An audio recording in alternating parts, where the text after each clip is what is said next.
شل کاله عمر دی او د شل نه د 10 په منځ کې دوی ته زه دا ویم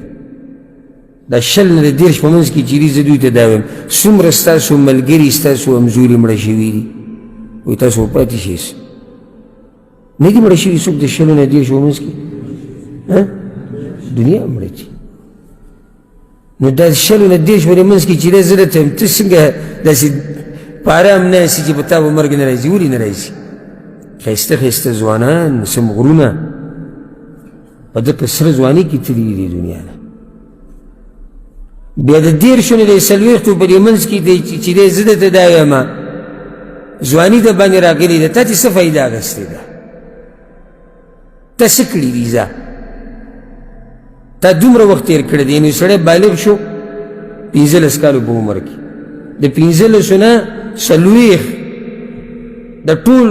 د په ځواني کې دا وخت تېر کړی څو کاله شو الله اکبر 15 کاله کې څه توره تاوالې ده د دلته چې کوم ناست یې د چا به 15 کاله تېر شوي د چا به 10 د چا به 20 د چا به 15 شي زه تاسو ته دا یم تاسو څه توره والې ده په دې وخت کې ما ته وښایه ځه کومه غټې تورې دې والې ده دا کوم چې د 40 نه اورېدلی زه درته دا وایم چې هغه هلکوالی خو لاړه هغه ځواني لاړه نو نور ته څه غواړې څه ته ناست یې هلکوالی ختم شو ځواني لاړه بدن په کمزوري کېدی شو نور تا څه ته ډډه لګولې ده بیا دا چې 50 کې دی او 50 نه اورېدلي دوی ته دا وایم 50 کاله دې تېر کړو د اوسه پورې ته راپاڅېدلی نه یې ته اوس هم اوده پروت یې 50 کاله عمر دی اوده پروت یې دا چې 80 ته رسېدلي دي او 80 نه اورېدلي دوی ته وایم زه وایم تاسو خو بلکل په دروازه ولاړې د الله بندګانو چې تاسو نه یېرېږي څوک به ویېرېږي دې بعضو ته زه وګورم دې بعضو مشرانو ته که نه والله کله ناکله دې ملګرو ته کور کې وړو ته ووایم زه یم هغه پلانې مې ولیدو دې ته حیران شم ولې لکه یو کس به ته وینې 15 کاله عمر یې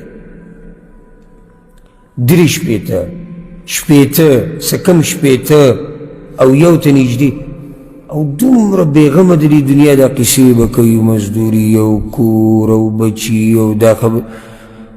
زه خو ته والله چې حیران شم زه یم که چېرته الله ماله ژوند راکړو دغه مرحلې ته ورسېدم که نه نو دا سوچونه به یوازې ما ختم کړي چې په څه طریقې سره به زما خاتمه کېږي ځکه چې زه خو بلکل په اخرنۍ پوړۍ ولاړ یم بلکل په اخرنۍ مرحله کې یم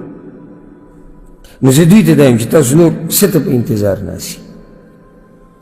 هغه سخته د مرګ هغه چې راشي بیا به توبه وباسئ